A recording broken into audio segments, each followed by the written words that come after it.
A gente está na segunda semana da nossa série em função da Páscoa, que nós celebramos no próximo domingo. Nós estamos trabalhando a série O Poder da Esperança e eu quero talvez ajudar a gente a entender a diferença entre esperança e otimismo. Eu já falei desse assunto em outros momentos e talvez vocês também já tenham ouvido isso. Rubem Alves, que é um pedagogo, que foi pastor, ele diferenciava entre otimismo e esperança, dizendo mais ou menos assim. Otimismo é quando nós olhamos para uma situação, qualquer situação que seja.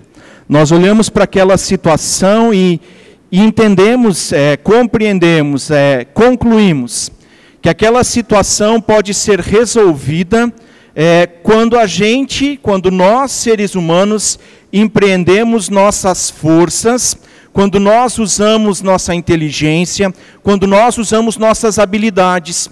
Otimismo é quando nós, seres humanos, olhamos para uma determinada situação e concluímos que nós mesmos podemos resolver isso. Esperança, ele diz, é quando a gente olha para uma determinada situação e a gente avalia. A nossa força não resolve, a nossa inteligência não resolve, a nossa capacidade de resolução acabou. E de repente a gente diz, nessa situação, a única coisa que pode resolver é a gente olhar para cima e dizer, Deus, eu preciso que Tu modifiques isso. Esperança é quando nós, seres humanos, concluímos que a nossa força, ainda que ela possa produzir alguma coisa, não produz suficiente para resolver aquilo que nos faz sofrer, aquilo que nos deixa angustiados. Que nesse tempo, onde de novo nós falamos sobre o poder da esperança, a gente consiga olhar para cima, olhar para aquele que diz, estou aqui, que de novo nos estende a mão. O assunto específico de hoje à noite é a esperança que vence a tristeza. E a tristeza, ela é constante na vida do ser humano. O sofrimento é uma constante na vida do ser humano. Não estou dizendo com isso que nós, a cada instante da nossa vida, estamos sofrendo. Estou dizendo que ele é recorrente, que sempre de novo, alguma situação vai fazer com que a gente sofra, alguma situação vai nos colocar numa questão limítrofe e isso gera em nós sofrimento, gera em nós angústia. Eu vou trazer algumas das frases do livro A Cabana, que nós no passado já trabalhamos como uma série aqui. O livro A Cabana é escrito por William Young, 2007, se torna um best-seller, um dos livros mais vendidos na época. Se fala que já vendeu até hoje cerca de 20 milhões de exemplares. E ele tem algumas frases, eu não vou contar todo o livro, mas é um livro excelente para você ler, se você não fez isso ainda. Ele vai tematizar essa questão do sofrimento e como nós seres humanos relacionamos ou podemos relacionar isso com esse Deus que continua agindo. Tem um capítulo onde ele fala da grande tristeza. A frase que ele usa e que eu quero destacar com vocês é: a grande tristeza havia baixado como uma nuvem e em graus diferentes cobria todos que tinham conhecido Missy. Missy é a menina dele, que num acampamento de verão é sequestrada e morta. E agora ele e a família lidam com essa dor, com esse sofrimento, com a culpa inclusive, porque ele em muitos momentos achou que só tinha acontecido porque ele tinha sido negligente no cuidado. O sofrimento é uma constante na vida do ser humano. Nessa semana nós, como comunidade, e talvez muitos de vocês, pelo menos lá em casa, isso nos afetou. Nós soubemos na terça-feira da morte do Philip, um canadense que estava aqui trabalhando no Quest, vindo para ajudar num acampamento de inglês, 19 anos, chegaram na semana passada e teve um mal-estar, foi ao médico, o diagnóstico não foi preciso. Na terça-feira o Scott manda um áudio no grupo do conselho dizendo: irmãos, nós precisamos da oração de vocês, porque o Philip está internado, passou por uma cirurgia, porque ele estava com a apendicite rompida. Volta das 6 horas, ele manda esse áudio e imediatamente o pessoal vai botando as mãozinhas juntas, dizendo a gente está orando. E eu estava em Curitiba, volto de Curitiba, quando eu entro no nosso apartamento, 11 horas da noite, meu celular encontra o sinal de Wi-Fi, entra outra mensagem de áudio do Scott, eu ouço ela de novo e o Scott diz, o Philip faleceu. A grande tristeza nos encobriu como uma nuvem. Um jovem de 19 anos, que vem para o Brasil para trabalhar, que sai saudável da sua família e que agora vão recebê-lo num caixão. Toda essa semana foi em torno disso e muito mais para o Scott, para a Patsy, para a Carol, para o Dwayne, mas a gente também acabou envolvido nisso porque tem documentação, tem translado, tem cuidado com eles e a gente não imagina que morrer traga tanta burocracia. Nem morrer é fácil. O sofrimento é uma constante na vida do ser humano. Ele acontece sempre de novo, de repente nos surpreende. E o William Young não está errado quando ele diz, a grande tristeza havia baixado como uma nuvem. E ela envolve todos nós. Essa preocupação não é uma preocupação apenas do nosso tempo. Salmo 42, versículo 5, versículo 11, Salmo 43, versículo 5, dizem exatamente as mesmas palavras, quando o salmista diz assim, por que você está assim tão triste, ó minha alma? Por que você está tão perturbada dentro de mim? Ponha a sua esperança em Deus, pois ainda o louvarei. Ele é meu Salvador e meu Deus. Quem de nós não passou por alguma situação onde o coração ficou agitado, ficou angustiado, e a gente para e a gente conversa consigo mesmo, dizendo, de onde vem isso? Tem situações onde a dor e o sofrimento ficam mais claros e a gente consegue rapidamente dar nome para isso, mas tem tantas outras situações onde nós não conseguimos no primeiro momento identificar. E a gente luta com esse sentimento, a gente luta com isso, com esse sofrimento que vem e se instala e a gente não encontra a razão. Tem algumas coisas que me fazem pensar a respeito disso. O salmista está conversando consigo mesmo, ele está procurando a razão.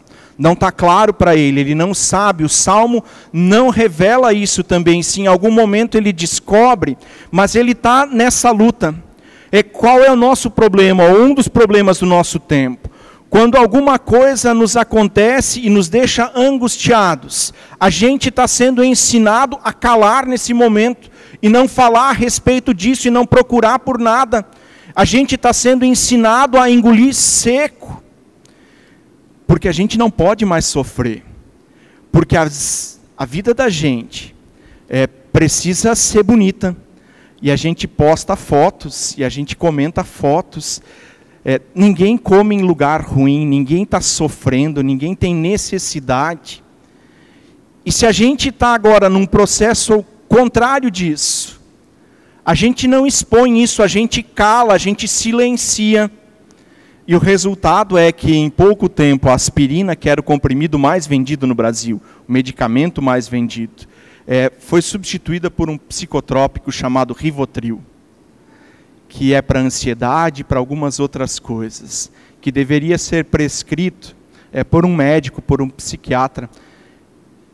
É o remédio mais vendido no nosso país, porque a gente não pode sentir dor, porque a gente não pode olhar para dentro e tentar descobrir o que está acontecendo, porque a gente não pode conversar com ninguém a respeito disso. E às vezes são coisas simples, às vezes são coisas recorrentes na vida humana, porque todos nós, em algum momento, sofremos. A segunda coisa que está ligada a essa questão do nosso sofrimento é que o sofrimento ele é fruto do pecado original, ele não está no plano de Deus. Deus não criou o ser humano para o sofrimento.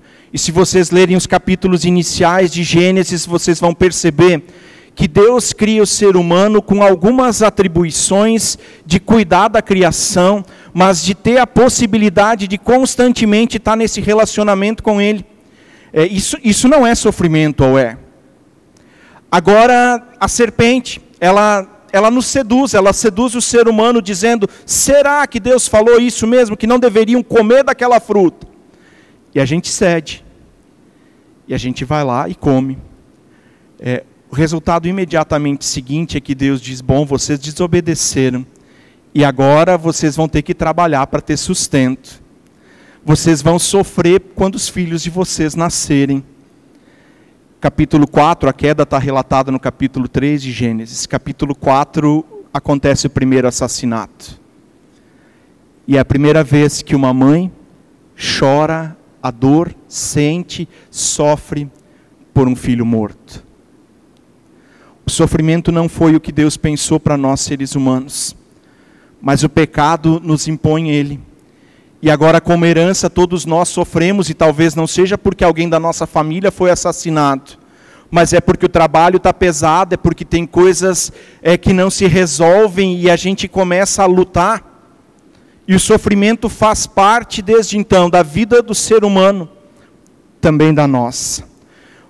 Também tem o pecado agora que é fruto da nossa desobediência pessoal. Quando nós, conhecendo a vontade de Deus, nós decidimos fazer diferente. Davi é um excelente exemplo disso. Davi, tendo tudo que um rei pode ter, ele cobiça a mulher que ele vê do seu telhado se banhando na sua casa. E entra em adultério com essa mulher e depois ele se torna homicida porque ele condena à morte o marido dela. E Natã, o profeta, vem e denuncia o pecado dele dizendo, você pecou. E Davi chora amargamente quando o seu pecado é denunciado, mas a consequência, o sofrimento continua fazendo parte da vida dele. E o bebê que Batseba esperava, morre. Tem duas coisas que nos fazem sofrer. O pecado original, todos nós nascemos pecadores. Mas tem situações que eu e você decidimos fazer assim, desobedecendo Deus, por ignorância ou não, que continuam gerando sofrimento na nossa vida. O sofrimento é uma constante na vida humana, na vida do ser humano. A segunda coisa que eu quero tratar com vocês agora é o sentimento de ausência de Deus. E quando nós passamos por uma situação de sofrimento, é comum, e talvez tenha acontecido com você já, que a gente fique questionando onde está Deus quando isso está acontecendo. E a gente percebe as coisas de uma maneira equivocada, achando que Deus não está presente quando nós sofremos. Jesus pensa da mesma forma, Marcos capítulo 15, quando da crucificação, Jesus diz, Deus meu, por que me abandonaste? Quando nós passamos por situações de sofrimento, de dor, que nos impõem tristeza, é comum que a gente pense que Deus está ausente, que Deus não está cuidando de nós naquele exato momento. A maioria de vocês tem filhos e talvez isso nos ajude a entender um pouquinho essa dinâmica do que Deus quer fazer em situações assim. Às vezes os nossos filhos trazem reclamações para nossa casa, expressando uma situação que os faz sofrer, que gera dor neles, um desentendimento com alguém da escola, alguma coisa talvez mais séria. E a gente como pais tende, pelo menos lá em casa é assim, a gente tende num primeiro momento de intervir e tentar fazer justiça para os nossos filhos. O primeiro movimento da gente é esse. A gente quer pegar no pescoço quem fez os nossos sofrer. Talvez não seja assim na tua casa, seja lá em casa, porque aí eu sou gaúcho e as coisas são mais complicadas. A gente pensa isso. Algumas vezes a gente faz, mas normalmente a gente dá um segundo movimento, a gente diz, espera, tem alguma coisa que essa história pode ensinar. E se nós não tivermos essa capacidade, enquanto pais, de dar o passo atrás e dizer essa situação, ela pode ser contornada, mas nós não precisamos necessariamente tirar o nosso filho dali e colocar ele numa bolha. Se nós conseguirmos fazer isso, aquela situação vai levar essa criança ao crescimento. A dor, o sofrimento nos levam a crescer. E se nós formos protegidos constantemente do sofrimento, não vai haver crescimento na nossa vida. Não vai haver crescimento na vida dos nossos filhos. Tem uma outra discussão acontecendo sobre essa questão dos pais superprotetores. Tem se falado de uma geração hipersensível à dor.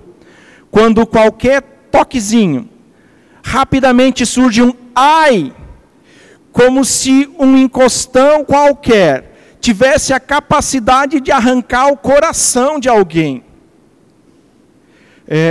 Um colunista da Gazeta do Povo, chamado Rodrigo Constantino, ele escreve assim: os efeitos dessa postura superprotetora podem ser observados facilmente.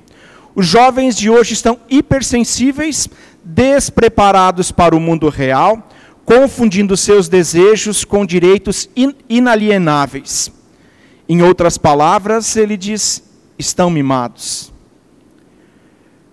Quando nós pais, no desejo de cuidar dos nossos filhos, os cercamos excessivamente de proteção, impedindo com que eles sofram, nós evitamos que eles sofram sim, mas a gente também impede que eles cresçam com as situações que a vida vai apresentar para eles quando eles são pequenos de um tamanho, quando eles forem adultos de um tamanho diferente. O sentimento de ausência de Deus, ele acontece, mas como um bom pai, ele continua prestando atenção em tudo que está acontecendo. E se a situação que a gente está vivendo colocar a nossa vida em risco, eu tenho certeza que na maioria das vezes, Deus vai intervir em nosso favor. O apóstolo Paulo chega a dizer isso em Romanos, que todas as coisas, elas conspiram para o bem daqueles que amam a Deus. Ainda assim, o sentimento de ausência acontece. E num outro capítulo do livro A Cabana, o Mac, o personagem principal do livro, ele está no encontro com o papai. Não vou contar todo o livro, eu já disse isso. Mas nesse encontro com o papai, chega um momento onde ele pergunta para o papai, por que ele não impediu que a morte de Missy acontecesse? E o papai diz assim, eu poderia ter optado por interferir ativamente no que aconteceu com ela. E aí vem os 3 pontinhos, aquele momento de silêncio entre o papai e o Mac.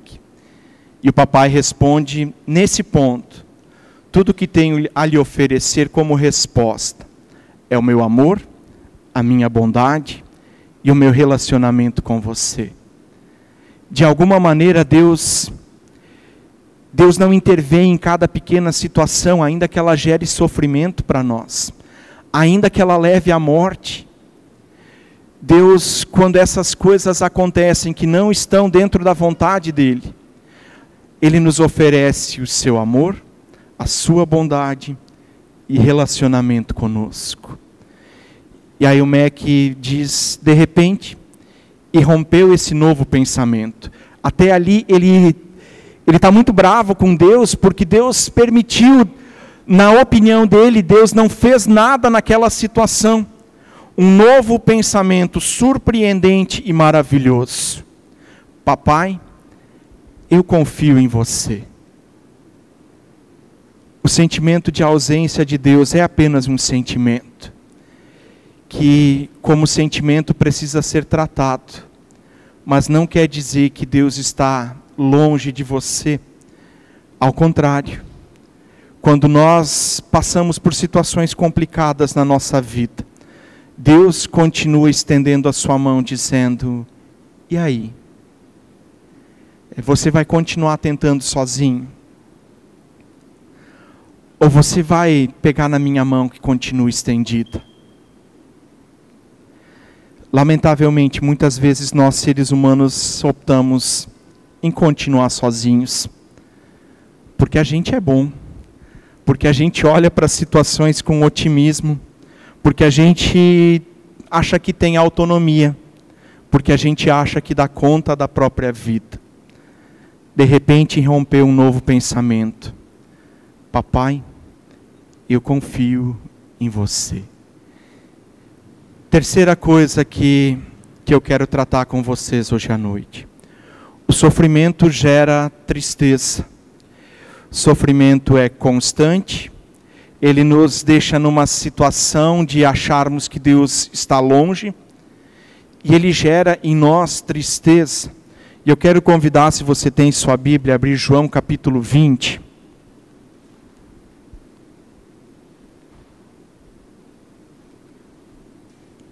O texto também está sendo projetado. João capítulo 20, versículos 10 e seguintes diz assim: Os discípulos voltaram para casa. Maria Madalena, porém, ficou à entrada do sepulcro chorando. Enquanto chorava, curvou-se para olhar para dentro do sepulcro e viu 2 anjos vestidos de branco sentados onde estivera o corpo de Jesus, um à cabeceira e o outro aos pés. Eles lhe perguntaram: Mulher, por que você está chorando? Levaram embora o meu Senhor, respondeu ela, e não sei onde o puseram. Nisso, ela se voltou e viu Jesus ali em pé, mas não o reconheceu. Disse Jesus: Mulher, por que você está chorando? Quem você está procurando? Pensando que fosse o jardineiro, ela disse: Se o Senhor o levou embora, diga-me onde o colocou, e eu o levarei. Jesus lhe disse: Maria. Então, voltando-se para ele, Maria exclamou em aramaico: Rabone, que significa mestre. Quais são as coisas agora nesse breve relato, e a gente não entrou na história da ressurreição, porque ela é assunto para os próximos dias. Mas quais são as coisas que de repente em situações de sofrimento também acontecem conosco? Talvez a mais absurda, pelo menos na minha percepção, ela não consegue enxergar quem Jesus é. Quando nós passamos por uma situação de dor extrema, a gente não reconhece soluções, a gente não reconhece possibilidades que estão diante de nós. O contexto a crucificação aconteceu. Jesus foi pendurado na cruz. E agora Maria dá vazão ao seu sofrimento diante da sepultura de Jesus. Sepultamentos que a gente faz de vez em quando, a gente encerra tudo que precisava fazer, algumas famílias imediatamente vão embora. Outras ficam lá. Quando eu tenho tempo para ficar, eu me afasto um pouquinho e fico observando como vai acontecer o desfecho daquela história. Porque em algum momento eles vão ter que ir embora. Não tem o que eles fazer ali, a não ser lamentar a sua perda. A não ser dizer: e agora? O que a gente faz? Maria está numa situação dessas, os discípulos já tinham ido embora. E agora ela está ali, simplesmente chorando, porque ela precisa botar para fora a tristeza que a dor da morte de Jesus gerou nela. Não foi por falta de aviso. Jesus vai se despedindo dos discípulos dele no Evangelho de João, e ele vai dizer assim, a partir do capítulo 13 de João, Jesus começa a se despedir dos discípulos dizendo: eu vou morrer. E Jesus diz para os discípulos assim: agora é momento de tristeza para vocês. Jesus prepara eles, mas eles não conseguem perceber que aquilo que Jesus está falando vai acontecer no instante seguinte. Jesus diz: é momento de tristeza para vocês, mas outra vez eu os verei. Jesus inclusive aponta para a esperança futura de reunir novamente os seus discípulos. Mas isso eles também não captaram. Maria está lá, chorando, sentada à porta da sepultura, porque a ideia de ressurreição ainda não caiu. A ressurreição, a realidade da ressurreição ainda não é concreta, e só resta para ela a dor, a tristeza e o choro. E aqui cabe um parênteses bem grande para nós. Nós vivemos depois da ressurreição. E a história da ressurreição já nos foi contada algumas vezes. A morte não tem mais a última palavra. O sofrimento, a dor foram carregados por Jesus na cruz. Isso quer dizer que a gente não sofre mais então, pastor? Não, não foi isso que eu falei. Eu apenas disse que nós temos para onde olhar, diante do sofrimento que a vida vai nos impondo. Quando a realidade da ressurreição ainda não é concreta, só resta o choro, e Maria está fazendo o que talvez a gente tenha que fazer em muitos momentos da nossa vida: colocar o nosso sofrimento para fora. Seja pelo choro, seja por uma boa conversa com alguém. O sofrimento precisa ser expressado. Mas a nossa história tem uma reviravolta. Maria ouve Jesus dizendo: Maria. E nesse exato momento a esperança volta ao horizonte dela. Existe esperança quando nós percebemos que Jesus ressuscitou. O segundo movimento é que Maria dá nome a essa esperança. Maria diz Rabone, mestre. Diante da dor, do sofrimento, das lágrimas, ela consegue dizer mestre. E naquele exato momento, todo sofrimento deixa de existir. Eu não sei se vocês conseguem imaginar a situação, a cena. Não sei nem como a gente conseguiria comparar isso. De nós estarmos sofrendo por uma situação qualquer, e de repente, num momento onde a gente está chorando ainda por isso, está diante de nós a resposta personificada.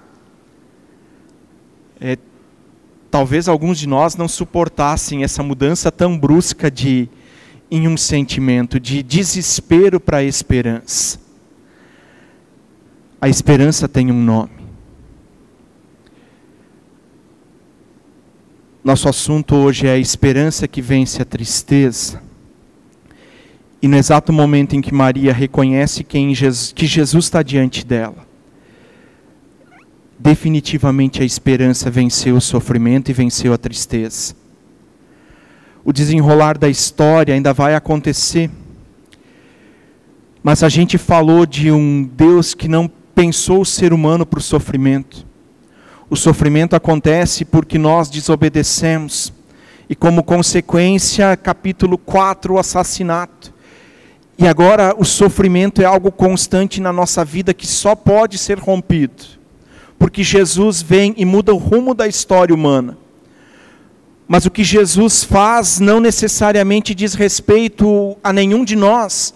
Até o momento em que nós, diante do nosso sofrimento, da angústia, da dor do pecado, do choro que vem pelo sofrimento, ouvimos Jesus nos chamando pelo nosso nome, como Ele fez com Maria.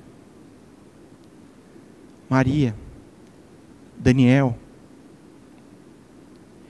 E quando nós o ouvimos chamando pelo nosso nome, qual é a nossa reação?